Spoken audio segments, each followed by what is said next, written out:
मन तो उन दोनों का पार्टी में साथ में दाखिल होने का था, मगर अभी दोनों का रिलेशन सीक्रेट ही था, तो दोनों अलग अलग आना ही चुना। दोनों ने कार में अद्वैत ने मुश्किल से उसका हाथ छोड़ा था, मगर जाते हुए अद्विका ने उसका माथा चूम कर भेजा, क्योंकि वो पप्पी फेस में बहुत क्यूट लग रहा था। अद्वैत के दाखिल होते ही चकाचौंध सी फैल गई। कैमरा लाइट्स, इंटरव्यू पिक्स सब उसके आगे पीछे घूम रहे थे, क्योंकि वो मीडिया से बहुत कम इंटरेक्ट होता था, और होता भी तो ऐसे कातिल अंदाज में जहां हर कोई उसे देखना चाहता। अद्विका उस पर अपनी नज़र छोड़ती हुई वहां से निकल गई। उसे रितेश और सुहाना के साथ मिलकर बाकी सब अरेंजमेंट्स देखने थे। वहीं दूसरी तरफ तैयार होकर नताशा पुणे से निकल चुकी थी। उसे आज अपना आखिरी दांव जो खेलना था। पार्टी के बीच ही सुहाना की तबीयत ठीक नहीं लग रही थी, जो संजना और रितेश ने नोटिस किया और उसे जाने को कहा, मगर वो यहीं रुकना चाहती थी। तब रितेश उसका हाथ पकड़कर उसे साइड में ले गया।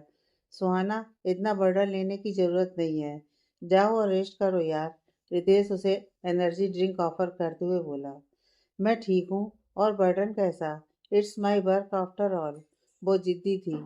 ओके फाइन, बट कुछ नहीं तो अच्छे से बैठकर कुछ खा ही लो। वो जबरन कुर्सी उसके पास ले गया। मैंने कहा ना, कुछ कहा ही तो नहीं तुमने अब तक। अब्बू मुद्दे से हटकर बोला। सुहाना अबाक सी देख रही थी। क्या बंदा था ये? मतलब बस फ्लर्ट का बहाना चाहिए? हाँ चाहिए। और एक बात, प्लीज सीरियस होकर सुनना। वो उसके पास ही बैठ गया और गले में बंधी टाई ढीली करते हुए बोला। Suhana, I am going to be 30 on this 16। तुम्हें कहता नहीं, मगर ये नहीं कि मुझ पर कोई दबाव नहीं है। हर दूसरे दिन फोन में किसी लड़की की पिक आई रहती है। उसकी आधी बात पर ही सुहाना खा जाने वाली नजरों से उसे घूरने लगी। रितेश के लिए, don't get me wrong, but तुम्हारे जवाब के आसरे कई हसीनाओं को लंबी कतार में खड़े किए हूँ। इस बार उसकी हंसी छूट गई, और सुहाना का गुस्सा भी। सो, मुझे ब्लैकमेल कर रहे हो, या आर यू मेड? मैं तुम्हें ब्लैकमेल क्यों करने लगा? वेट वेट, मतलब तुम पर असर तो पड़ता है कि अगर मैं किसी और लड़की से? वो उसे टोकते हुए बोली। हेलो, गलत फहमी में जी रहे हो। मुझे भी कमी नहीं है रिश्तों की। In fact I have a. चुप, खबरदार और झूठ बोले तो तुम जैसी लड़कियां बॉयफ्रेंड नहीं बनाती। अच्छा, मुझ जैसी मतलब? शादी मटेरियल हो, हाँ क्रश वगैरह आम बात है, बट ये भी एफ वाला झूठ नहीं है। क्रश तो तुम्हारे सामने ही है। क्या मैं? वो हटा तो सुहाना ने सामने इशारा किया जहां अद्वैत नजर आया, जो हंसकर किसी से बात कर रहा था। सर? वो चौंक गया। हाँ, थे किसी टाइम। फ्लैट थी उनके लुक पे, बट फिर उनका real face? Suhana, please sir को गलत समझना छोड़ दो। कभी समझने की ट्राई करो तो पता लगे कि कितनी तकलीफ को सीने से लगाए फिरता है ये बंदा। उसने तरफदारी करते हुए सफाई दे डाली। तो उन्हीं से कर लो शादी। अच्छा बॉन्ड है तुम दोनों का, तो आई एम श्योर वो मना नहीं करेंगे। हद है सुहाना, बाई द वे, अद्विका के होते हुए ये नहीं हो सकता। वो बत्तीसी दिखाने लगा। पागल हो गई वो तो। नहीं, प्यार में है, इंसानों को और उनके गमों को अच्छी तरह जानती है। तो उससे वो आगे खुद ही रुक गई। सॉरी, मैं चाहूँगा इन सब में तुम पहले पायदान पर अपना नाम सुझाओ। यकीन मानो, सेरा सजाए तुम्हारा इंतजार कर रहा हूँ। वो उसके करीब होते हुए उसके कानों के पास से बात कहकर उसमें एहसास जगाता हुआ जाने लगा। फिर कुछ रुककर, वेटिंग फॉर 16। वो मुस्कुराता हुआ एनर्जी ड्रिंक का एक घूंट पीकर उसके हाथों में गिलास थमाकर चलता बना। आज भीतर से सुहाना को उसके लिए कुछ महसूस हुआ था। वो उसी पल उस गिलास को मुंह से लगाकर एक घूंट में पी गई थी। खैर, अब सब कुछ अपने हिसाब से सही हो रहा था। अद्वैत प्रेस के लिए तैयार था। उसने अपने आश्रम की ओपनिंग पापा के हाथों करवाने की सोची थी, मगर जो सोचा हो सब वैसा कहाँ होता है। इसलिए हालातों के हाथों मजबूर होकर उसने उसी वक्त तय किया, और मासूम आयु की तरफ देखा, जो टेबल मैनर्स को ध्यान में रखते हुए चुपचाप बैठा था। महेश काका पास ही खड़े उसका ख्याल रख रहे थे। आयु, कम माई सन। उसने उसकी तरफ हाथ बढ़ाया तो वह उचककर कुर्सी से उतरकर उसके सामने आ खड़ा हुआ। अद्वैत ने जिस तरह की कल्पना की थी, पार्टी वैसी ही थी। चारों तरफ मीडिया का शोर और कैमरों की चकाचौंध थी। उसे यही माहौल चाहिए था। अब वक्त आ गया था आयु के वजूद से दुनिया को रूबरू करवाने का। कि अद्वैत अस्थाना तना नहीं है, ये नन्ही जान उससे जुड़ी है। उसने घुटनों के बल बैठकर उसकी छोटी सी टाई ठीक की और उसे गोद में उठा लिया। मीडिया के तमाम सवालों के जवाब देने के बाद जब एक रिपोर्टर ने पूछा जो उससे सुनना था, वो आज मुस्कुराया। इधर नताशा भी उसी किसी वक्त भीड़ से निकलती उसके सामने आई थी। वो जो सब प्लानिंग करके आई थी कि आयु का सच बताकर अपनी जगह वापस ले लेगी या उसे आयु के जरिए ही ब्लैकमेल करेगी। अद्वैत के बगल में आयु को बैठा देखकर हैरत में थी कि उसका आखिरी रास्ता भी अब बंद हो गया था। जब मीडिया के सवाल आए, Advait sir, who is the little voice mister Asthana, बताइए कौन है ये बच्चा जिसकी आप हर थोड़ी देर में इतनी फिक्र कर रहे हैं और जिसे आप अपने बराबर बैठाए हुए हैं। आज से पहले तो कभी नजर नहीं आया। क्यों? पहले क्यों नहीं देखा? आपके सोर्सेस कहाँ थे अब तक? अद्वैत ने मीठा तंज कसा, क्योंकि वो तो कई दफा आयु से मिलने जाता रहा था। तब उस वक्त मीडिया कौन सी नींद में सोई थी, जबकि वो हर पल नजर में था। और इससे पहले भी हुई एक कॉन्फ्रेंस में भी मीडिया ने अपने होने का बहुत शोर मचाया था। तो सवाल लाजमी था कि अब तक वो कहाँ थे। चारों तरफ सन्नाटा छा गया था, मगर आज वो किसी का मूड खराब नहीं करना चाहता था। उसने गहरी सांस लेकर और सामने अद्विका को आते देखकर कहा, yes everyone, meet my son Ayu Advait Asthana. What? आयु अद्वैत अस्थाना? मिस्टर अस्थाना का बेटा? कैसे? कब? बेटा है तो माँ कहाँ है?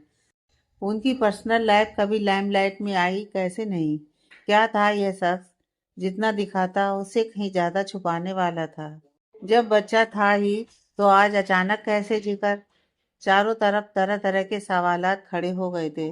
जहां अद्विका अद्वैत की तरफ थम्स अप करके जाहिर कर रही थी कि उसने जो किया बेहतर किया, वहीं नताशा सुलग उठी थी कि वो अद्वैत को सच में कभी जान ही नहीं पाई कि उसका अगला कदम क्या हो सकता था। वो कैसे अंदाजा नहीं लगा पाई अब क्या होगा। शायद उसका पता साफ होने को ही था। वो जाने को थी पर रिपोर्टर्स के सवालों से रुकी। किसका बच्चा है ये mister Asthana? What A silly question madam. I set mine. उसने सिर खुजलाया। नहीं, जवाब दे। आप फादर हैं तो मदर। माँ कहाँ है इसकी? जी सर, बताइए कौन है आपकी बीवी? और आयु की माँ? सब जानना चाहते हैं कि इतना खुद को छिपाकर रखा उसकी वजह इसकी माँ या फिर नाजायज है। एक रिपोर्टर जानबूझकर भीड़ में छिपते छिपाते बोला। इस सवाल पर वो जबड़े भींच कर रह लिया। उसे आज अपने आप पर और अपने गुस्से पर काबू करना था। ऐसे सवालों के सामना करने के लिए उसने खुद को कई रातों तैयार किया था। मगर एक लड़के ने जब कैमरा उसकी तरफ मोड़ा और बेशर्मी से बोला, या किसी अनाथ आश्रम से उठा लाए हो? तभी माँ बाप का पता नहीं। इस पर वो अपना आपा खो बैठा था। यह सच उसके कानों में सूल की तरह चुभता था। उसने आयु का हाथ छोड़ा और उस शख्स पर झपट पड़ा। उसका कैमरा माइक सब फेंक कर उसका गिरेबान पकड़ लिया। तभी अद्विका बात बिगड़ते देख भीड़ से निकलकर आती हुई उसे संभालने की कोशिश करती। दूर खड़ी नताशा की हंसी से पता लग रहा था कि उसने कोई गड़बड़ की है।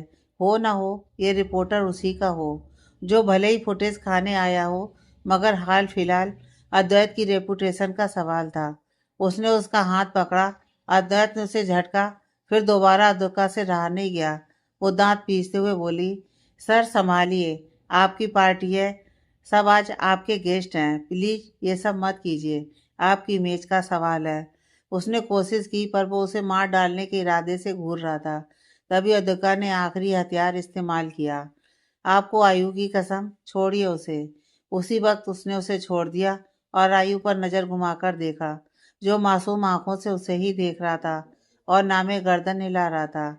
अब की अद्वैत संभला और उस रिपोर्टर का सर ठीक किया, माइक थमाया और बोला, okay sorry, skip this question. आज का दिन मेरे लिए सबसे बड़ा है।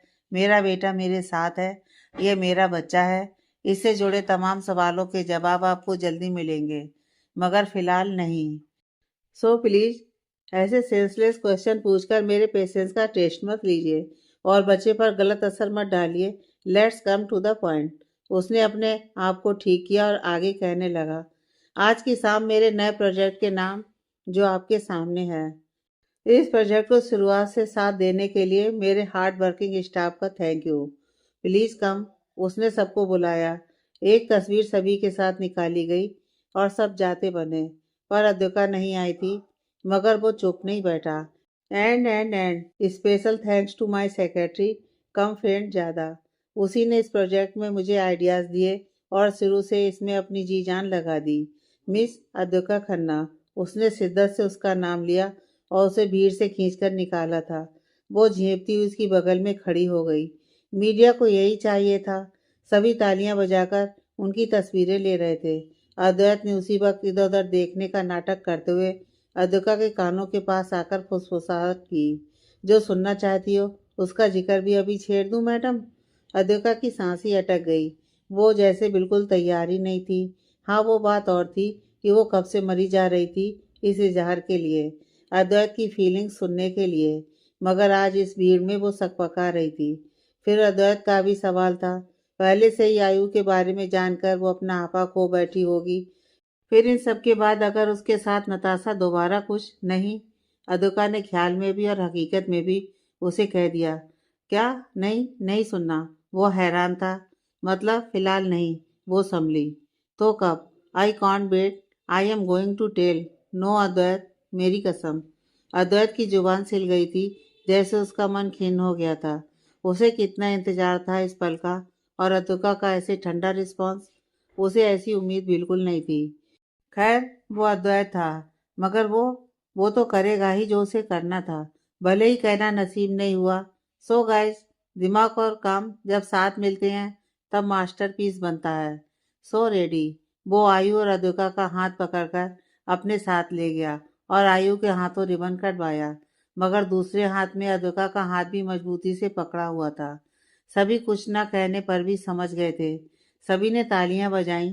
शानदार आश्रम और उससे लगकर स्कूल, जिसका ट्रस्टी अद्वैत था, का इनॉग्रेशन हो चुका था, जिसे देखने और उसे कवर करने मीडिया वालों की भीड़ उमड़ पड़ी थी। कुछ ही देर में पार्टी शुरू हो चुकी थी, जहां अद्वैत की नज़र पार्टी में पीट किए बंदे पर पड़ी, जो सलीके से रेडी होकर आया था। एक हाथ जेब में रखे, दूसरे हाथ में वाइन का गिलास पकड़े, वो रितेश से बात कर रहा था। अद्वैत उसे देखने के हिसाब से झुककर उसकी तरफ बढ़ा कि कौन है जिसे रितेश जानता हो, पर वो नहीं। पास जाकर देखा तो हैरत से देखता रहा। यह तो सोहम। आज पहली बार उसने सही नाम लिया था। अद्वैत सर, मीट सोहम राठौर।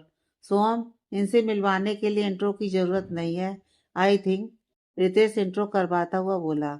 या ऑफ कोर्स, इन्हें कौन नहीं जानता।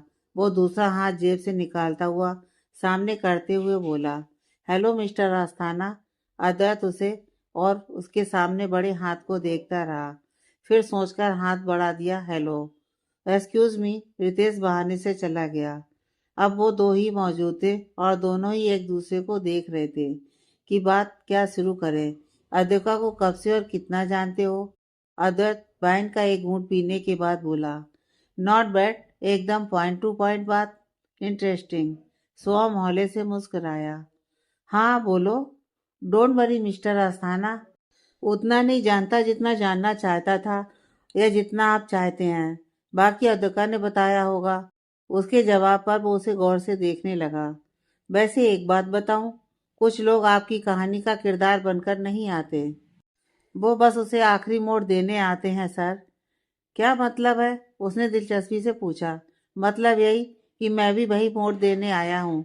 अद्विका को एक वक्त पर चाहा था मैंने, बहुत चाहा था, पर उसकी चाहत मैं नहीं बन पाया। वो अफसोस में था। तो फिर कोई और आया उसकी लाइफ में? नहीं, आप पहले और आखिरी हैं। वजह यही है कि वो उसूल पसंद लड़की है, जिसे अपनी लाइफ में कुछ चाहिए था, कुछ करना था, इसलिए वो इन सब की तरफ कभी आई ही नहीं। उसके लफ्ज लफ्ज में अद्विका की तारीफ थी, जिसे सुनकर अद्वैत को काफी हद तक सुकून मिला और सेटिस्फैक्शन पहुंचा कि वो सिर्फ उसकी है। यह उसके चेहरे पर था, जिसे देखकर सोहम का दिल हल्का सा दुखा। मगर उसका फैसला क्या था, वो सोचकर उसने अद्वैत से आगे की बातें पूछी, जो लॉयर होने के नाते उसे पूछनी थी। मगर बात वक्त की नजाकत को देखते हुए की जाए तो अच्छी लगती है। उन्होंने अगले दिन मिलकर आगे की बातें करना तय किया और पार्टी एंजॉय करने लगे। कुछ देर बाद अद्वैत अद्विका को साथ डांस करने के लिए बुला रहा था। वो माइक में कहता उससे पहले ही अद्विका ने उसे टोक दिया। उसका फोन बज रहा था। वो हाथ के इशारे से एक्सक्यूज मी कहती हुई बाहर आई।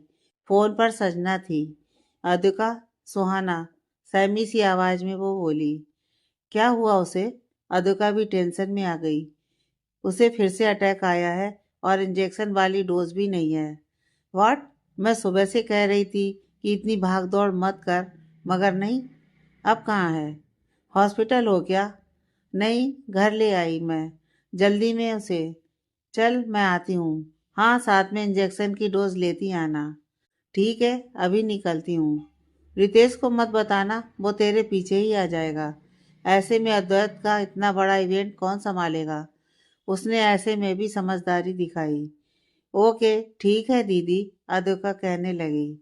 हर सिचुएशन में सबका कैसे ख्याल रखना है, सब जानती है ये। मैं निकलती हूँ, पर अद्वैत सर, उन्हें बताऊं? नहीं, बताया तो वो साथ चलेंगे और ना बताया तो चिढ़ेंगे। कोई नहीं, मैं बाद पे हैंडल कर लूंगी। फिलहाल वहां पहुंचना जरूरी है। मैं ही निकलती हूँ। वो सोचती हुई निकल गई। उसी दूसरी तरफ नताशा का फोन लगातार बजता जा रहा था। क्या प्रॉब्लम आ गई? बाहर हूँ मैं, समझ नहीं आता। वो झल्लाई। मैडम, वो साहब। क्या हो गया अब उस बुड्ढे को? वो चिढ़कर बोली। फिर से अटैक? तो मैं हूँ क्या डॉक्टर? नहीं, वो मेडिसिन का डोज खत्म। Just shut up. जो जैसे करना है देख लो। बस मुझे दोबारा फोन मत करना। स्टूपिड। नताशा ने बिना सुने ही फोन काट दिया और दंदनाती हुई हाई हील्स की ठक ठक करती हुई चल दी। उसका मूड बहुत खराब था। वो सीधा बार वाले पोर्शन की तरफ बढ़ी।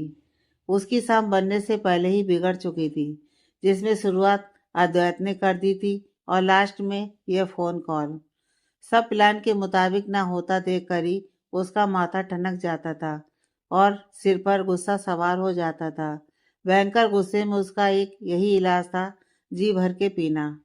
मैडम, ये बहुत स्ट्रांग है। उसने जैसे ही शराब की तरफ हाथ बढ़ाया, वेटर कहने लगा। Just shut up. मुंह बंद रखो और ये बोतल इधर करो। वो उस पर गुस्सा निकालने लगी, पर वेटर झिझक रहा था, क्योंकि जो शराब नताशा मांग रही थी वो लेडीज के लिए सही नहीं थी। पर वो मना भी किस तरह से करता? अमीरजादे अद्वैत की पार्टी में शराब भी पीना नसीब में नहीं। नताशा अद्वैत की बेइज्जती का मौका नहीं छोड़ती थी। ओके बेट। वो पर्स से पैसे निकालकर काउंटर पर पटकती उस बोतल को लेकर निकल गई। वेटर कुछ नहीं कह पाया था। पैसों को किनारे रखकर वो अपने काम में लग गया। वहीं दूर बैठा आयु अपनी मम्मा को अच्छी तरह देख रहा था। उसे चाहे जो समझ आए ना आए, ये समझ आ गया कि वो बार वाले अंकल से बदतमीजी में बात कर रही थी। और तो और एक जगह होकर वो आयु से एक बार मिलने भी नहीं आई। उसका बाल मन इस बात पर उदास हो गया। महेश काका जो उसका ख्याल रखने खड़े थे, उन्होंने भांप लिया। वो उसका मन बहलाने के लिए बोले, आयु बाबा चलो कुछ खाते हैं। नहीं, मुझे भूख नहीं काका, वो मुंह लटकाए बोला। चलो पापा के पास चले। वो राजी हो गया। काका, आपने अद्विका को देखा? उसने आयु का हाथ पकड़ते हुए पूछा। नहीं साहब।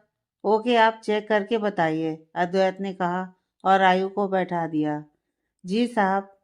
पापा, अद्वैत को अद्विका के लिए फिक्रमंद देखकर आयु बोला। यस बच्चा, अद्विका आंटी पसंद है आपको? अरे मेरा बेटा, पापा को इतना जानने लग गया। वो उसके गाल सहलाते हुए बोला। हाँ बोलो। यस। आपको कैसी लगी वो खुश होकर बोला। वो अच्छी हैं, सबसे अच्छी तरह बात करती हैं। काका से, रजनी दीदी से, मुझसे, आपसे। स्कूल में बताते हैं कि अच्छे लोग वो जो सबसे अच्छी तरह बात करे, वरना जानने वालों के साथ सब अच्छे होते ही हैं। वो पल भर में बड़ों की तरह बातें करने लगा। वेरी गुड, बहुत अच्छा सिखाया है बेटा। बट बट बट नताशा मम्मा, इतना कहकर उसने सिर झुका लिया। क्या हुआ? क्या किया उन्होंने? कुछ कहा? अद्वैत ने आसपास देखा। नताशा से वो अभी आमने सामने मिला नहीं था। नहीं, मुझे नहीं। पर वो उन अंकल से बहुत रूड थी। वो अपनी उंगली सर्वेंट की तरफ करके बोला। अद्वैत ने देखा, बार पर खड़ा सर्वेंट खामोशी से काम में लगा था। सी इज नॉट गुड बच्चा, वो मायूस होकर बोला। उसे बिल्कुल अच्छा नहीं लग रहा था कि वो उसकी मम्मा के बारे में ऐसा बताए, पर वो ऐसी ही थी। उसका असल रंग सामने आना भी जरूरी था। आयु को जानना जरूरी था और ये सही वक्त था। भाई पापा, वो सिर्फ आपके और मेरे साथ अच्छी हैं, बाकी सबसे क्यों रूड हैं? बट अद्विका आंटी सबसे अच्छी तरह बात करती हैं। Yes, that's why I like, Advait रफ्तार में कहता चला गया और आयु उसे देखता रहा। अद्वैत को यही वक्त सही लगा। उसने मौका देकर पूछा, आयु, आपसे एक बात पूछूं? हाँ, वो खाना खाते हुए बोला। मैं अगर अद्विका, उसकी बात खत्म होने से पहले ही रितेश उसे बुलाने आ गया। उसे कुछ बिजनेस पार्टनर से मिलना था। वो बाहर से सिर्फ अद्वैत की पार्टी के लिए आए थे। सर? हाँ चलो। आयु, हम घर पर बात करेंगे, आप गुड बॉय की तरह बैठोगे। रजनी, उसे देखना। वो उसे उसके हवाले करता हुआ चल दिया।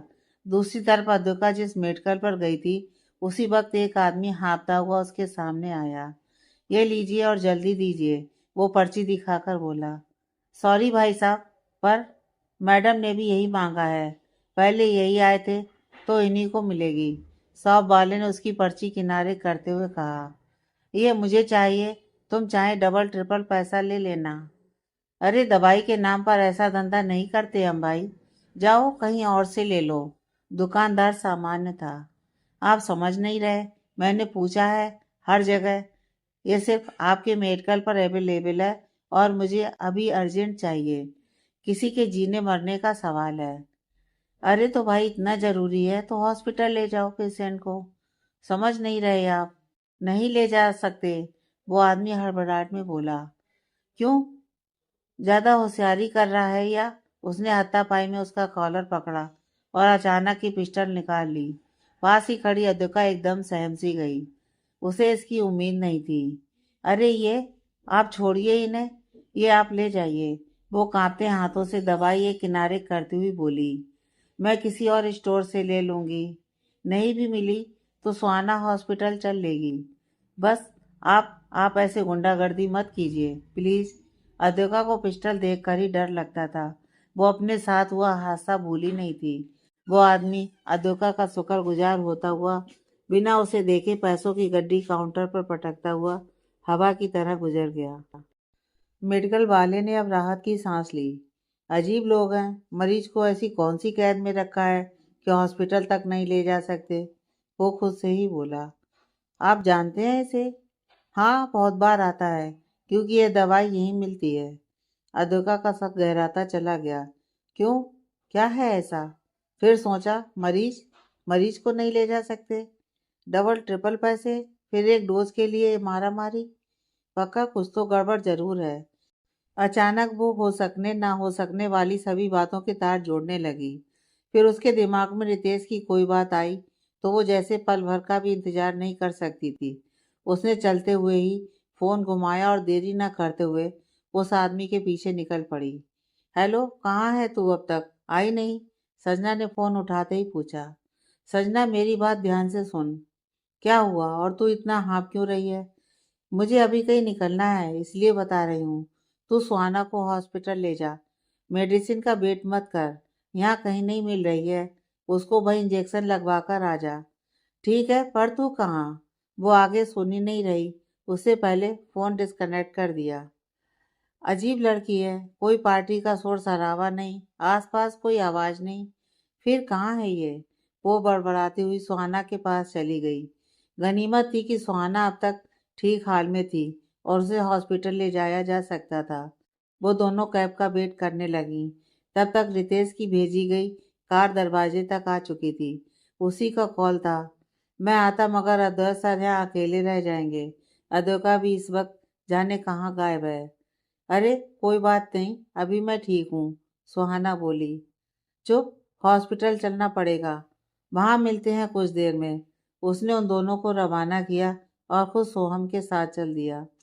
वहीं अद्विका उस गाड़ी का पीछा करते हुए आगे बढ़ रही थी। जहाँ से वो आदमी जा रहा था वो अकेली थी। दूसरा रात का वक्त। उसे डर नहीं था मगर अजीब सी घबराहट थी कि अगर उसका शक सच हुआ और सच में उसके काम की कोई बात निकली तो वो सब अकेले कैसे संभालेगी। अभी उसे अद्वैत की ज़रूरत थी मगर अद्वैत को भी तो वहाँ उसकी ज़रूरत थी। वो भी तो चली आई। उनका सबसे बड़ा दिन है आज। ओपनिंग वैसे भी ऑलमोस्ट हो ही गई थी। पार्टी ख़त्म होने में भी कुछ टाइम है। तब तक अगर मुझे लगा तो सर को बुला लूँगी। वो बड़बड़ाती हुई पीछे पीछे ड्राइव कर रही थी। एक पल के लिए उसकी सांस ही अटक गई जब सामने वाले ने गाड़ी रोकी और पीछे देखना चाहा। तब तक अद्वैत ने जैसे तैसे गाड़ी मोड़कर झाड़ियों की आड़ में ले ली। अभी रात का अंधेरा काम आ रहा था। वो सीट के नीचे सांसें रोककर छीपती हुई पड़ी रही। तब तक वो भी आगे बढ़ गया। फिर अचानक जाने कहाँ वो हवा हो गया। ओ गॉड, कहाँ गया वो। अद्विका इधर उधर देखने लगी। उसकी गलती यही थी कि वो उस आदमी को गाड़ी से उतरकर देखने लगी। तब तक अचानक पीछे से किसी ने उसके सिर पर डंडे से जोरदार वार किया और वो वहीं घस खाकर गिर गई। उधर अद्वैत फिक्र में घुला जा रहा था। पूरी पार्टी में अद्विका उसे कहीं नहीं दिखी थी। उसकी सारी रौनकें उसी से थीं। अब जब वो नहीं है तो सब उसे फीका सा लग रहा था क्योंकि भले ही आयु की बात वो मीडिया वाले के सामने ले आया था मगर उसका इजहार मोहब्बत नहीं हो पाया था जिस पल के लिए वो जाने कब से बेकरार था। आखिर में सारे गेस्ट को सी ऑफ करके वो पूरे वेन्यू में 10 बार अद्विका को ढूंढ रहा था पर वो होती तो मिलती। लास्ट में उसने सजना सुहाना के कॉमन फ्रेंड भाभी को पकड़ा जो उनका इवेंट में हेल्पर था। हे लिसन, तीनों में से किसी को भी देखा? नो सर, सुहाना सजना तो बीच पार्टी में ही निकल गए। वो सुहाना की अचानक तबीयत खराब हो गई। क्या हुआ उसे? यहाँ हो क्या रहा है? मेरी पार्टी में इतना कुछ हो रहा है और मुझे पता ही नहीं। अद्विका, उसका बताओ। नहीं, उसे मैंने फोटो सेशन के बाद से ही नहीं देखा।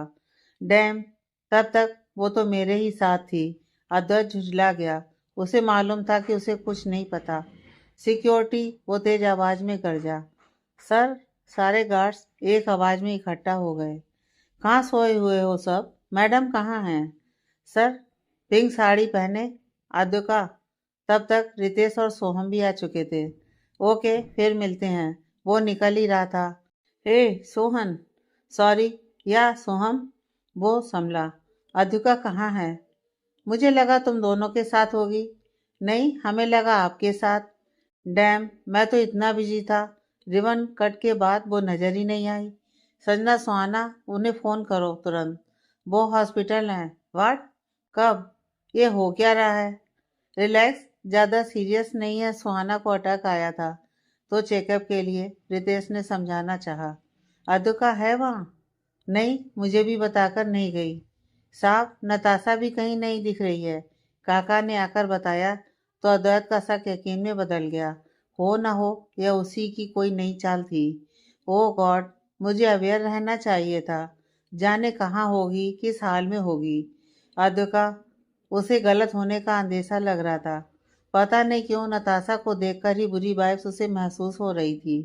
वो गुस्से और टेंशन में अपने कोट और टाई को निकाल फेंकता हुआ बाहर निकल गया। काका, आयु को अपने साथ घर ले जाइए। ख्याल रखिएगा। Party is over. शोर शराबे वाली ऐसी शानदार शाम का इस तरह सन्नाटे के साथ खत्म होना किसी ने नहीं सोचा था। सोहम और रितेश भी अद्वैत के पीछे गाड़ी निकालते हुए रवाना हो गए। सभी को अद्विका की फिक्र सता रही थी। जाने कहाँ वो गई होगी, कैसी होगी। अद्विका को जब होश आया तो वह अपने आप को किसी अंधेरी जगह में बंद पाती है। उसके सिर में तेज दर्द हो रहा था। उसे बेहोश करने के लिए उसके सिर पर वार किया गया था। ओ गॉड, वो अपना सिर पकड़े उठती है। होश आने पर हल्का हल्का याद आने पर उसे अजीब सी घबराहट होने लगती है। जाने वो किस जगह पर कितने वक्त से थी। कौन है? वो उठकर अंधेरे में ही कदम बढ़ा रही थी। वो कुछ सोचने समझने की हालत में ही नहीं थी। पता नहीं वो इस वक्त कहाँ थी, कौन लाया था उसे और जाने किस मकसद से। क्या नताशा? हाँ, शायद वही। तो फिर उसने अद्वैत को भी चोट पहुंचाने की कोशिश की होगी। अजीब डर से उसका दिल घबरा रहा था। मैंने पूछा कौन हो। अंधेरे में हलचल करने से जाने उसका पैर किसी चीज से टकराया और वो किसी नुकीली चीज से जा टकराई। उसका सिर जख्मी हो चुका था और सिर से खून बहने लगा। एक टीसी उठी। अद्वैत, जाने दर्द में उसने उसी को याद किया था, ये जानकर भी कि वो यहाँ कैसे आ पाएगा। फिर भी बस उसी का जिक्र था। तभी उसे महसूस हुआ कि उसके अलावा भी इस जगह पर कोई था। इसका पता उसे तब चला जब पास ही में उसे किसी के होने का एहसास हुआ। किसी अनजान इंसान की चलती सांसें और हल्की सी सरसराहट। तुम कौन? सामने से कांपती सी आवाज उसके करीब सी महसूस हुई। उसकी घिघी बन गई, यह सोचकर ही कि अनजान जगह पर जाने कौन अनजान उसके साथ था। अब वो क्या करेगी? चिल्लाएगी तो भी किसका असर होगा? कौन आएगा उसे बचाने? मैं अद्विका। अद्वैत को कैसे जानती हो? आवाज में कंपन से मालूम हुआ कि किसी उम्रदराज शख्स की थी। वो वहां से भाग जाना चाहती थी, मगर जाने अद्वैत का नाम आते ही उसे हिम्मत से मिली और कड़क होकर बोली, तुम्हें उनसे कोई दुश्मनी जो मुझे अगवा कर यहाँ ले आई हो? याद रखना, उन्हें पता लगा तो जिंदा नहीं बचोगे। सामने से कोई आवाज ना आई। क्या हुआ, डर गए? वो खुद ये डरते हुए पूछ रही थी। वो हौले से हंसते हुए बोले, थोड़ा सा उठने पर ही 8 कदम पर स्विच है, वो जला लो। वो इस तरह बोला जैसे कितना जानकार हो इस जगह का। तुम हो कौन? इससे उसका डर और बढ़ गया था। वो डरते हुए उठी, अपनी सेफ्टी ख्याल करते हुए। कोई हथियार हाथ नहीं लगा तो अपनी सैंडल हाथ में ले ली और फुट स्टेप्स गिनती हुई बढ़ी। वाकई ठीक 8 कदमों की दूरी पर दीवार से लगकर ही स्विच बोर्ड था। उसने आंखें बंद करके भगवान का नाम लेकर स्विच दबा दिया। हे भोलेनाथ! जैसे ही पलटी, जड़ रह गई। उसके ठीक सामने सोफे से टिककर एक शख्स बैठा था, या यूं मान लो अधलेटा सा पड़ा था, जिसके कंधे से शॉल गिरता हुआ जमीन पर गिर पड़ा था। उम्र से वह 50 के आसपास नजर आ रहा था। बड़े बाल, बड़ी दाढ़ी और कमजोर शरीर में उनकी शिनाख्त कर पाना थोड़ा मुश्किल था। अब वो और ज्यादा सहम गई थी। जाने कौन था वो? उसके साथ कैसे वो? उसके साथ कैसे? जाने कौन सी जगह है वो? अब कोई फरिश्ता ही उसे बचा सकता था। उसकी पकड़ सैंडल पर मजबूत हो गई। तुम? आप? उम्र के लहजे से तो बड़े हो, फिर क्या हरकत है ये? वो कड़े स्वर में बोली। तब तक उन्होंने आंखें खोली और एक उड़ती हुई नजर अद्विका पर डालते हुए कहा, मैं तुम्हें नहीं जानता, तो मुझे यहाँ क्यों लाए हो? वो तेज आवाज में बोली, मैं तो खुद यहाँ कैदी हूँ। वो उठ गए थे। अब अद्विका उन्हें देखने की कोशिश में थी, मगर फिर भी समझ नहीं आ रहा था। तब तक वे उसके सामने आकर बोले, बेटा, तुम्हारे सिर से तो खून बह रहा है, दराज से डब्बा निकालकर दवा लगा लो। बेटा संबोधन सुनकर जाने क्यों उसका डर गायब हो चुका था। उसने साड़ी से ही खुद का सिर कवर किया और आगे बढ़ी। हालांकि फिक्र अब भी था। दवा के लिए जैसे ही ड्रॉर खोला, जो उसने सामने देखा, उससे झटके में ही उसके हाथ पीछे हट गए। अद्वैत की न्यूज़पेपर कटिंग से काटी गई कई तस्वीरें थीं। दिल दहशत में आ गया कि अद्वैत को नुकसान पहुंचाने वाला ही तो कोई नहीं, जो मेरे जरिए उन तक पहुंचना चाहता हो और मेरे सामने नासमझी का ढोंग कर रहा हो।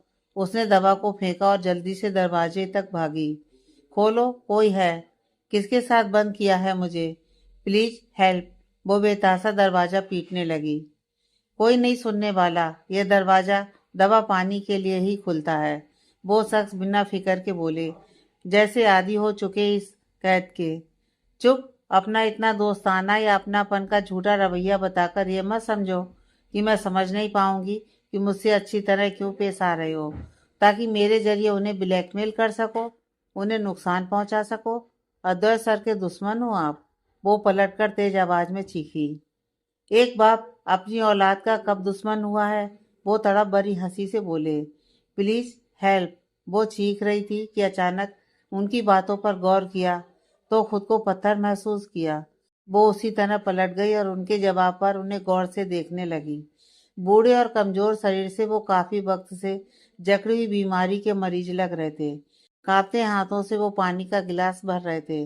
अब इर्द गिर्द नजर घुमाई तो देखा एक शख्स को बंदी बनाकर रखने जितने तमाम इंतजाम किए हुए थे। भागने को कोई खिड़की नहीं। ऊपर छत की तरफ बहुत ऊंचाई पर एक रोशनदान था, शायद वेंटिलेशन के लिए। और सिर्फ एक दरवाजा था जो फिलहाल खुल नहीं रहा था। जरूरत से कम सामान, सोफे कोई बिस्तर बनाकर वो उस पर लेटे थे। पास कुर्सी पर उनकी दवाइयाँ, आधा भरा पीने के पानी का जग और खाने की झूठी प्लेट। अब वो वापस टेबल की ओर बढ़ी और पेपर कटिंग देखने लगी। बहुत मुश्किल से बरामद किए थे मैंने ये अखबार, वो भी उमस भरी शाम में, यह कहकर कि हवा खाने के काम आएंगे। मुझे क्या मालूम था मेरे जीवन का सहारा बन जाएंगे। वो बताते हुए मुस्कुरा भी रहे थे और उनका गला भी भर आया था। ये अद्विका हैरत में थी। हाँ, ये मेरा बेटा अद्वैत अस्थाना। और मैं आशीष अस्थाना? अद्विका ने उनके चेहरे की तरफ देखकर पूछा। हाँ, वो एक उम्मीद से मुस्कुराए। आप वाकई, मतलब आप? अंकल, आप मेरे सामने?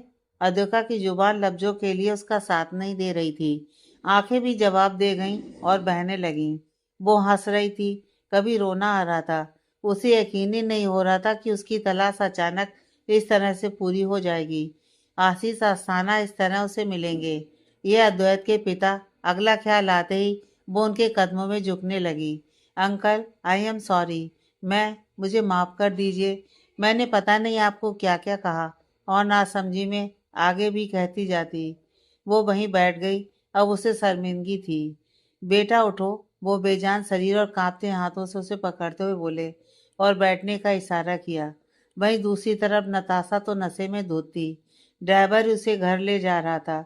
उसका नशा तब उतरा जब उसके पास अद्वैत के कॉल्स आने लगे। फोन स्क्रीन पर चमकता अद्वैत का नाम वो नशे में तो क्या, बेहोशी में भी पहचान सकती थी। हेलो हैंडसम, वो लड़खड़ाती हुई बोली।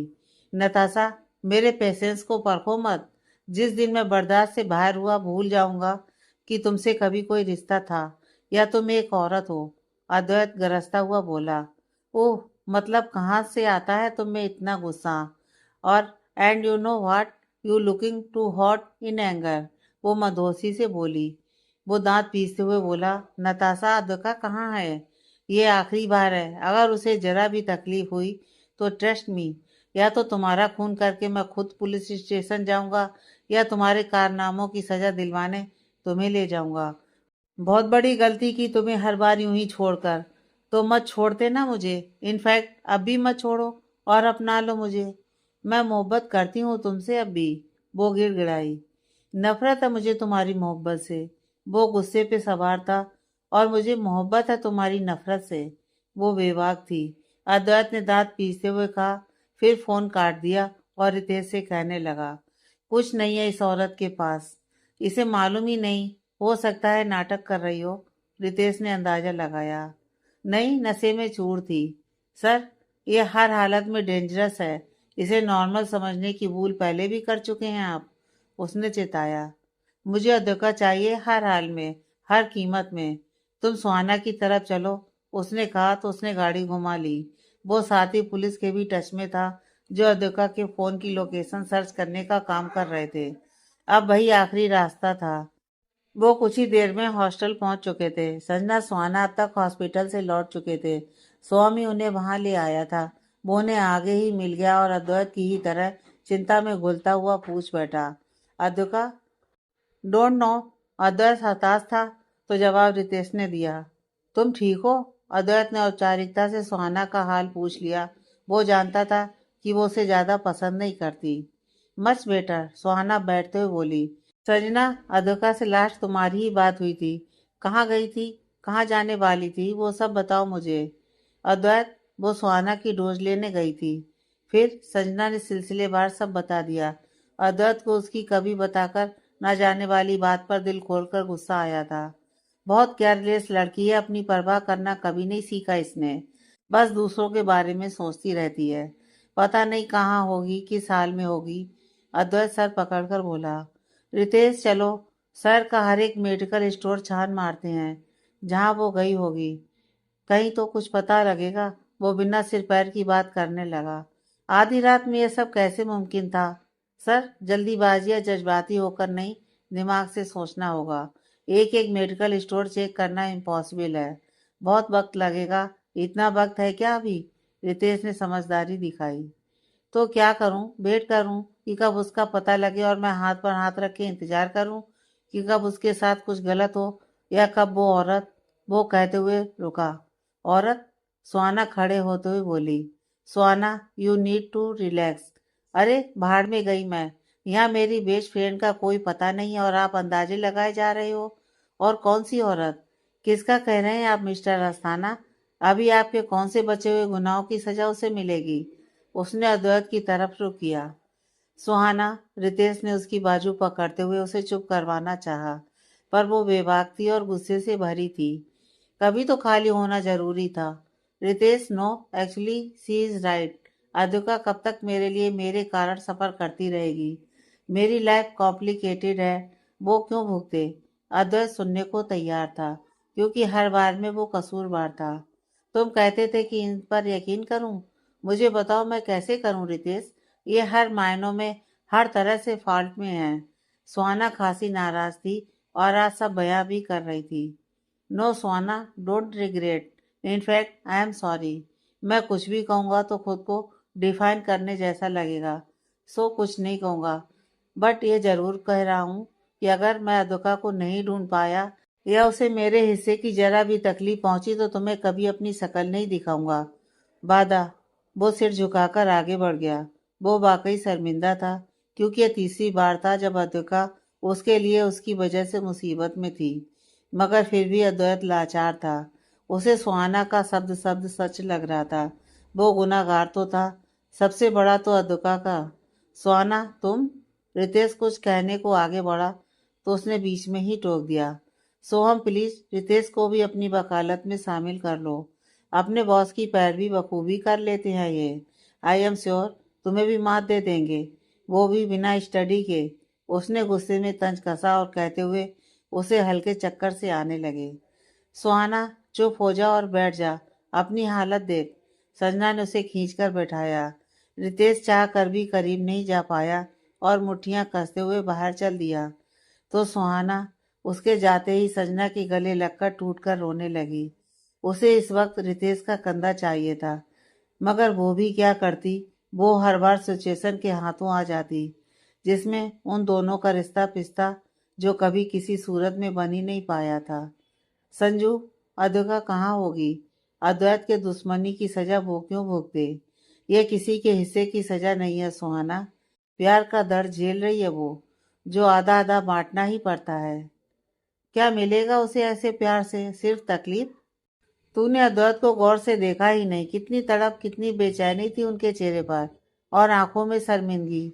वो भी उससे उतना ही प्यार करते हैं। बस अभी दोनों के इम्तिहान की घड़ी है, जिसमें अद्विका ने ही सब अद्वैत के लिए किया है। और अद्वैत ने क्या किया अब तक? क्या जगह दी उसे? सिर्फ उसे जलीली किया है। सुहाना ने कड़वी सच्चाई कह डाली थी। वहीं अद्वैत ड्राइव करते हुए अपनी नम आंखों को साफ कर रहा था। आज रितेश ने वापस उसे अद्विका के लिए रोते देखा था। जहां सुहाना सिरे से गलत नहीं थी, अद्वैत का प्यार अद्विका के लिए सजा जरूर बना था, मगर वो गवादार भी तो था दोनों के साथ का, जिसमें वो दोनों ही एक दूजे के बिना अधूरे थे। दोनों की किस्मत कह लो या कड़ियाँ इस तरह जुड़ी थी, जैसे हर काम को अंजाम देने के लिए भगवान ने अद्विका को ही चुना था। हाँ, भले इसमें अद्विका ने ज्यादा दर्द सहा था, पर चैन से अद्वैत भी तो नहीं बैठा था। सर, स्टे स्ट्रांग, उसने हाथ रखते हुए कहा। तो उसने दर्द जब्त कर लिया और बोला, रितेश, मेरी मोहब्बत है वो। कैसे समझाऊं सबको कि तकलीफ में वो होती है तो दर्द मुझे भी होता है। और सीधा यहाँ यहाँ होता है। वो अपने सीने पर उंगली रखकर बोला, यहाँ जहाँ किसी वक्त पत्थर हुआ करता था। इस दिल में धड़कने और जिसमें जान वही फूंक कर गई है। कैसे बताऊं कि वो मेरी भी कुछ है, इनफैक्ट सब कुछ है। उसका गला भर्रा रहा था, उसकी कांपती आवाज में, लड़खड़ाते अल्फाज में, हर एहसास में अद्विका को खो देने का डर बेहिसाब भरा हुआ था। अब तो वो इस अफसोस में भी डूबा जा रहा था कि वो तो उसे बता भी नहीं पाया कि वो कितना चाहता है उसे। ओ गॉड, सलामत रखना उसे। मेरी चाहत बताने, जताने और जीने जितनी जिंदगी तो देनी ही है, वरना यह ढीठ अकड़ू अस्थाना मामला ऊपर तक निपटाने आ पहुंचेगा। उसने आंखें मूंदकर उसी वक्त भगवान को भी अपनी बगावत का हिस्सेदार बना लिया था और आंखें बंद करके सीट से सिर टिकाकर खुद को संयत करने की भरपूर कोशिश करने लगा, क्योंकि इस वक्त में उसका संयम रखना बेहद जरूरी था। अब उसमें अलग ही ऊर्जा सी भर गई थी, जैसे वो उसे ढूंढ ही निकालेगा। सर, सब कुछ जानते हैं और वो भी, रितेश भरी आवाज में बोला। उसे खुद इस दिन का कितना इंतजार था जब वो दोनों को एक साथ देखता। रितेश, मोहब्बत मायनों की मोहताज नहीं होती, मगर अल्फाज होते हैं। जो बातें वक्त पर नहीं कही जाती वो तमाम लफ्ज अपने मायने खोकर बेमाने हो जाते हैं। सुहाना से इश्क के इजहार की जितनी दरकार तुम्हें थी, उतनी या उससे भी ज्यादा मुझे अदुका से मोहब्बत के इकरार की है। उसे बताना जरूरी हो गया है कि वो कौन है, मेरे लिए क्या है, कहाँ उसकी जगह है। वो उसे सोच कर ही मुस्कुराने लगा। फिर वो बात बदलते हुए बोला, तुम इंस्पेक्टर शुक्ला से बात करवाओ। रितेश ने कॉल स्पीकर पर डाल दिया। जी अस्थाना जी, अद्विका जी की मोबाइल लोकेशन ट्रेस हो गई है, आपको सेंड करता हूँ। जी, आप भी अपनी टीम के साथ वहां पहुंचिए, उसने कहा और फोन काट दिया। उसे अब हवा की रफ्तार में गाड़ी चलाकर अद्विका तक पहुंचना था। पहले भी बहुत देर हो चुकी थी। नताशा लड़खड़ाती हुई कमरे में जा रही थी, तभी उसके घर में काम करने वाली मैड घबराती हुई आई और बोली, मैडम, वो दोनों, उन्होंने। क्या बड़बड़ा रही हो? कौन दोनों? आई नीड टू स्लीप, वो हाई हील्स उतारकर हाथों में लेकर सीढ़ी चढ़ते हुए बोली। मैडम, मैंने सलीम को किसी को किडनैप करके यहाँ लाते देखा, वो जल्दी जल्दी सब बताने लगी। व्हाट रबिश, वो मुड़ी। जी मैम साहब, वो उसी कमरे में ले गए जहाँ वो साहब पहले से थे। अब उसका नींद का नशा उतरने लगा था और उसे याद आया कि जब वो पार्टी में थी तब उसके पास कॉल आया था कि मेडिसिन की ज़रूरत है। कोई इमरजेंसी ही थी, तभी फ़ोन आया था। पर अब ये क्या नया नाटक है? क्या क्या कह रही हो? अगर बकवास हुई तो मुझसे बुरा कोई नहीं होगा, समझी? जी मैम साहब, वो सिर झुकाकर खड़ी हो गई। चलो, मुकेश से वापस गाड़ी निकालने का बोलो। आप ये पी लीजिए। वो दौड़कर नींबू पानी ले आई। उसका नशा उतरना बेहद जरूरी था। जब दरवाजे पर हरकत महसूस हुई तो दोनों ही उसी तरफ हो गए जैसे उन्हें बंद किया गया था। आशीष अस्थाना अधलेटे से उसी पोजीशन में लेट गए और अद्विका घुटनों के बीच सिर पर लगी चोट को छिपाते हुए कराने की एक्टिंग करने लगी। अगर वो ये ना करते तो उसकी एक गलती दोनों पर भारी पड़ सकती थी। प्लीज हेल्प, कौन हो आप? कहाँ लाए हो मुझे? एटलीस्ट इंसानियत तो दिखाओ, मेरे सिर से खून बह रहा है। दरवाजा खुलते ही वो बड़बड़ाने लगी। नौकर के दरवाजा खोलने के साथ ही नताशा अंदर दाखिल हुई और उसे एक जोरदार थप्पड़ रसीद कर दिया। बेवकूफ, क्या किया ये तुमने? किसे उठा लाए हो? और बंद भी किया तो इस बुड्ढे के साथ? दिमाग घास चरने गया क्या तुम्हारा? वो मैडम साहब की दवाई लेने गया था, वहां भी वो दुकानदार बहुत मचमच कर रहा था। फिर जैसे तैसे उससे निपटकर वहां से निकला तो मुझे महसूस हुआ कि कोई मेरा पीछा कर रहा है। व्हाट? जी मैडम, फिर मुझे जल्दीबाजी में कुछ नहीं सूझा। यहाँ सलीम का फोन भी आ रहा था, दवाई की जल्दी थी। मैंने फौरन गाड़ी से निकलकर इस लड़की को देखा। यही थी मेरी जासूसी करने के लिए मेरे पीछे। फिर इसको बेहोश करके डिक्की में डाल दिया। फिर इसे यहाँ सलीम कब लाया मुझे नहीं पता। वो हाथ जोड़कर खड़ा हो गया। उस पागल सलीम को बुलाओ। हालत देखो लड़की की, सिर फटा पड़ा है। कहीं मरमरा गई तो तुम दोनों अपनी नौकरी से हाथ धो बैठोगे आज। नताशा गरजती हुई बोली। वो पहले से ही एक शख्स को बंदी बनाकर अपने पास रखे हुए थी। उसमें कम रिस्क था जो अब ये लड़की इस हालत में उसे देखने को मिली। उसका पारा चढ़ने लगा था। वो दोनों डर से कांप रहे थे। एक तो नताशा का गुस्सा, दूसरा उस लड़की के सिर से बहता खून। उन्हें डर था कि उसे कुछ हुआ तो नताशा खुद को बचाने के लिए उन्हें जेल में डालेगी। अद्विका जो अब तक सिर झुकाए बैठी थी, उसे नताशा की आवाज समझ आ गई। उसका खून खौल उठा था। वो बिना पल गवाए उठी और बोली, मुझे पहले ही समझ जाना था कि इतनी घटिया हरकत तुम्हारी हो सकती है। नताशा भौचक्की खड़ी अद्विका को देखती रह गई, जो इस वक्त भयानक रूप में दिख रही थी। उसके सिर से निकलता खून उसके चेहरे से होते हुए गर्दन से साड़ी में जज्ब होकर गुलाबी लिबास को लाल कर गया था। उसके बिखरे बाल और सुर्ख आंखों में वो से अपनी मौत लग रही थी। उधर इंस्पेक्टर शुक्ला को मोबाइल ट्रेस करने से लोकेशन मालूम हो चुकी थी और सब वहां पहुंच गए। जहां अंधेरी सुनसान जगह पर झाड़ियों में उलझी एक गाड़ी थी और उसमें बज रहा था अद्विका का फोन। अद्वैत ही उसे कॉल कर रहा था। उसके चेहरे का सुकून पल भर में लौट आया था जब उसने गाड़ी में बजता फोन देखा। उसमें उम्मीद जगी थी कि अद्विका उसके आसपास ही है। अद्विका, वो खुश होकर गाड़ी तक पहुंचा। मिस्टर अस्थाना, मिस खन्ना यहाँ नहीं है, शुक्ला जी ने कहा, जो पहले से गाड़ी के पास थे। डैम, ये कैसे हो सकता है? कहाँ गई वो कार में झांकने लगा। फिलहाल ये कहना मुश्किल है। आप काम कीजिए अपना, और मुझे अद्विका अभी चाहिए, दिन निकलने से पहले। वो जज्बाती हो गया था। बिहेव मिस्टर अस्थाना, हम अपना काम कर रहे हैं, इंस्पेक्टर ने कहा तो रितेश उसे संभालने लगा। तब तक उनके साथी ने कहा कि गाड़ी से कुछ दूरी पर दूसरी कार के निशान बने हुए दिख रहे थे, जो पथरीले रास्ते को पार करके पक्की सड़क पर जाते ही ओझल से हो गए। मतलब साफ था कि अद्विका की कार के पास कोई शख्स आया था और सड़क से होते हुए उसने अपना रास्ता बदल लिया। ये आई एम श्योर वो यहीं कहीं है, अद्वैत यकीन के साथ बोला। तो सभी दोबारा अपनी तलाश जारी रखते हुए निकल पड़े।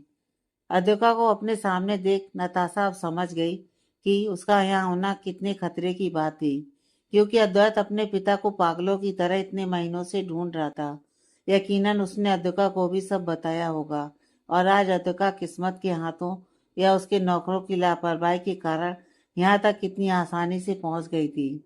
अद्वैत भी उसकी तलाश में किसी भी वक्त आ सकता था। अब उसका खेल खत्म ही होने वाला था। तब तक सलीम आ चुका था। वह हाथ जोड़ता हुआ आया। मैम साहब, मैं चुप, मेरे पास इन सब के लिए टाइम नहीं है। और रही बात तुम्हारी, तो तुम्हें तो इनाम मिलना चाहिए। तुम इसे यहाँ ले आए। अब इसे ढूंढने के लिए अद्वैत पागल हो जाएगा, और मैं उसे जो चाहूँ करा सकूंगी। वो पल भर में बदल गई थी। भूल है तुम्हारी। तुम्हारे इरादों को मैं कभी कामयाब नहीं होने दूंगी। अंकल, अद्विका चिल्लाई तो आशीष अंकल सोने के नाटक से जग गए और चाकू निकालकर बाहर के दरवाजे की तरफ भागने लगे।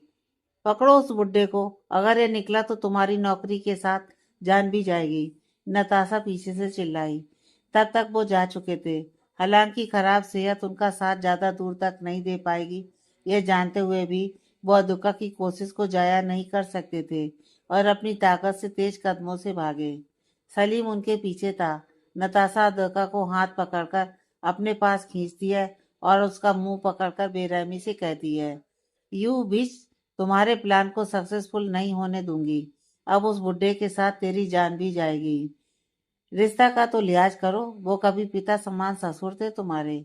अद्विका उसे लानत भेजते हुए बोली। Shut up, just shut up. उसने उसके दोनों हाथ झटके से उसकी साड़ी से बांध दिए और एक थप्पड़ रसीद कर उसे सोफे पर पटक दिया। अद्विका की चोट, जो कुछ ठीक ही हुई थी, अचानक लड़खड़ाने से फिर से रिसने लगी। वो तड़प कर रह गई। इट्स ओवर नताशा, अद्वैत कभी भी यहाँ आ सकते हैं। अपनी उल्टी गिनती शुरू कर लो। वो यकीन के साथ बोली। हाँ हाँ, ख्याल अच्छा है। इन्हीं ख्यालों की दुनिया में अद्वैत को अपना बना रखा है ना। तुम जैसी दो कौड़ी की लड़की अपनी औकात भूल जाती हो। पर डोंट वरी डियर, मैं हूं ना। मैं याद दिलाती रहूंगी तुम्हें कि मेरे रहते अद्वैत तुम्हारा कभी नहीं होगा। मेरा है वो। अच्छा, वो या उनका पैसा? कौन है आपकी मोहब्बत? मोहब्बत माई फूड। अद्वैत ही मर मिटा था मुझ पर। मेरी ही अकल घास चढ़ने गई थी, जो उसको छोड़ने का ख्याल जाने किस मनहूस घड़ी में मेरे जहन में आया। वो आयु अगर ना आता तो मैं कुछ महीनों में उसका सब कुछ लेकर उसे रास्ते का भिखारी बनाकर छोड़ती। पर वो पागल, वो एक एक कर राज की तय खोलना शुरू कर रही थी। छी, माँ भी नहीं हो तुम, अपने ही बच्चे को अनाथ आश्रम छोड़ आई। तो क्या करती? मुझे सतीश से कुछ मिला ही नहीं था, बस आयु के सिवा। मुझे बच्चा नहीं, कामयाबी चाहिए थी, जो यहाँ मुमकिन नहीं थी। बस तभी अद्वैत अस्थाना मेरी जिंदगी में आया और मुझे देखकर पागल हो गया। पहली बार में ही कमबख्त इश्क हो गया उसको। बस ये इश्क मोहब्बत ही इंसान के दुश्मन है। वो उसके पास आकर बोली। मुझे क्यों बता रही हो अपनी झूठी लव स्टोरी? तुम भी तो ये प्यार व्यार की गिरफ्त में हो ना डियर। मुझे पता चल गया था और मैंने भी उससे मोहब्बत का दिखावा कर दिया। वो पागल मेरे सपने को सच कर बैठा और मुझसे शादी ही कर ली। मैं अपने प्लान में कामयाब हो गई थी। फिर मुझे टॉप मॉडल बनना था, अब्रॉड जाकर अपनी जिंदगी बनानी थी, ना कि अद्वैत के साथ आसियाना बसाना था। यह सब मैंने अद्वैत के नाक के नीचे प्लान भी कर लिया, बट उसे बच्चों का भूत सवार हो गया। अगर मैं उसकी बात मानकर प्रेग्नेंट होती तो अद्वैत को मेरी मेडिकल रिपोर्ट से पहले प्रेगनेंसी का भी पता चलता, जिससे वो पूरी छानबीन निकलवाने के बाद मुझे अपनी जिंदगी और घर से बेदखल कर देता, जो मैं किसी हाल में नहीं कर सकती थी। तो मैंने उसे बेकार सा बहाना बनाकर साफ मना कर दिया। वो टूट सा गया और अपना अकेलापन दूर करने और परिवार बनाने की चाह में आश्रम चला गया, जहां मैं आयु से मिलने गई थी। उसे उस वक्त कुछ पता नहीं चला, पर वो तो सचमुच उसे घर पर ही उठा लाया। तभी मैंने उसे छोड़ने का फैसला सुनाया, पर तभी मेरे प्रिय ससुर जी जान गए कि आयु मेरा बच्चा है, और वो ये बात अद्वैत को बताने ही वाले थे कि मैंने बड़ी सफाई से उन्हें यहाँ उन्हीं के पुराने आशियाने, उनके स्वर्ग पहुंचा दिया। अद्विका को तभी याद आया, अद्वैत ने यही बताया था कि नताशा पूछने पर यही कहती है कि तुम्हारा बाप स्वर्ग में गया। डैम, यह हिंट था। वो अफसोस में डूबी रह गई। बस फिर मुझे अद्वैत से डाइवोर्स लेना था, जिसे मैं अलमनी के तौर पर उसका अच्छा खासा इस्तेमाल कर सकूं। सब कुछ सही चल रहा था, पर फिर तुम ना जाने कहां से आ गई, और आई भी तो अद्वैत जैसे पत्थर की मूरत को अपना बनाकर मेरी मुश्किलें खड़ी करने लगी। भाई दबे पुरानी यादें ताजा हो ही रही तो यह बात भी याद दिला दूं कि वो जो तुम्हारी किडनैपिंग हुई थी, उसमें तुम्हारा बेस्ट बडी समीर था मेरे साथ, पर तुम बच गई। उसके कहने के साथ ही अद्विका को याद आने लगा कि अद्वैत ने कितनी सफाई से ये बात छुपा ली थी कि वो कभी जान ही नहीं पाई कि उसका दुश्मन कौन होगा। उसने उसे किडनैप किया होगा। उसके चेहरे पर हैरत देखकर नताशा उसके पास आकर बोली, अरे इतना ही नहीं, अभी और भी है। फिर दूसरा हमला अद्वैत को गोली लगने वाली थी, पर तुम आ गई। क्या? पर वो गोली अद्वैत के लिए थी, तभी मैं? नो, यह भी मेरे प्लान का हिस्सा था। बहुत शौक है ना बीच में आने का, तो अब तुम्हें जिंदगी और मौत के बीच न जुलाया तो मैं नताशा नहीं। नताशा की काली करतूतों के खुलते किस्से सुनकर अद्विका सन रह गई थी। ये क्या औरत थी, जिसे किसी शख्स, किसी रिश्ते, किसी की भी परवाह नहीं, बस अंधी है अपने आप में, जिसकी मंजिल खुद उसे मालूम नहीं कि उसे चाहिए क्या और उसे आखिर में हासिल क्या होगा। अद्वैत की जिंदगी में जाने वाले हर शख्स को निशाना बनाया है उसने। उसका दिल ही सहम गया यह सोचकर कि कभी वो भी उसके निशाने पर ही थी। मगर अद्वैत ने किसी फरिश्ते की तरह बिना कुछ बताए या जताए उसे हर तरह से सुरक्षित रखा था। छी, शर्म आनी चाहिए तुम्हें खुद पर। मैं तो कहती हूँ जहर है ऐसे लोग, ऐसे रिश्ते जो इंसान को नहीं कागज के टुकड़ों को अपनी जिंदगी मानते हैं। बेहतरीन फैसला था अद्वैत का, जो तुम्हें अपनी जिंदगी से ही निकाल फेंका। वो उसे उसकी करतूतों के लिए बार बार धिक्कार रही थी, पर वो अब तक बेअसर हो चुकी थी। गुड, अच्छी समझ है इंसानों की। जहर तो मैं हूँ, बाई माइंड कहो या फिर बाई बॉडी, सबसे। और तुम्हारे लिए भी जहर ही साबित हूँ, वो जहर जो तुम्हारी मौत का जिम्मेदार होगा। ट्रस्ट मी, मेरे हाथों ही मरोगी तुम। नताशा ने इतना कहकर अपने पर्स से पिस्टल निकाल ली। अधुका की आंखें हैरत से फैल गईं। नताशा, नो। मौत के मंजर देखने और अद्वैत से बिछड़ने के ख्याल से उसकी रूह कांप उठी थी। बस यही डर देखना था, उस दफा नहीं, अभी सही। वैसे वाट ए कोइंसिडेंट ना यार। वो कहते हैं ना, जब किसी की मौत किसी के हाथों ही लिखी होती है तो वक्त उसे वहां ले ही आता है। तो तुम्हारी मौत मेरे हाथों ही सही। वैसे मैं ये सब में बिलीव नहीं करती थी, बट लुक एट यू। नहीं तो इत्तेफाक तुम्हें यहाँ तक खुद चलाकर नहीं लाता। तुम्हारी बदकिस्मती लाई है।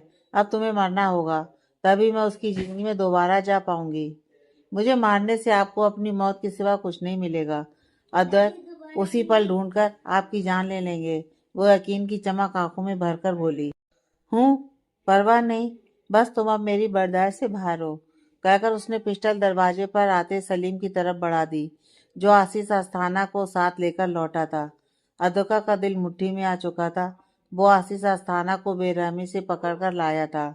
उनकी हालत देखकर उसकी रुलाई फूट पड़ी, और इस बुड्ढे को जिंदा रखा मोहरा बनाने के लिए कि किसी दिन काम में लूंगी। पता नहीं था यह इस तरह काम बिगाड़ेगा। इसको अभी अभी खत्म करना होगा। अधुका ने आओ देखा ना सुना। वो उठी और अपनी साड़ी से बंधे हाथ खोलकर नताशा की तरफ झपट पड़ी और उसके हाथों की गोली ऊपर चला दी।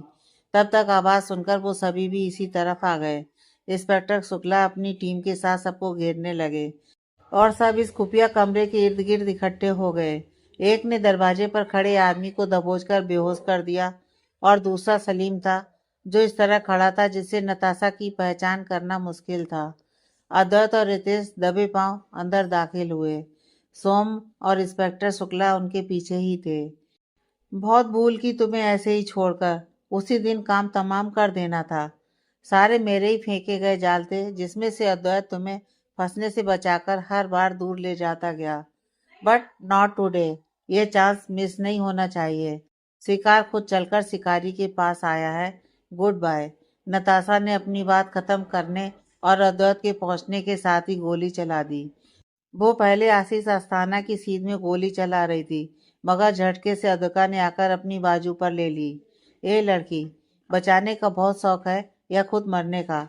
तुम्हारे हिस्से कोई गोली बाकी है। वो बौखला गई थी। नो नताशा। अद्वैत तब तक वहां पहुंच चुका था और नताशा को देख चुका था। वो वहीं से चिल्लाया। तब तक वो ट्रिगर दबा चुकी थी।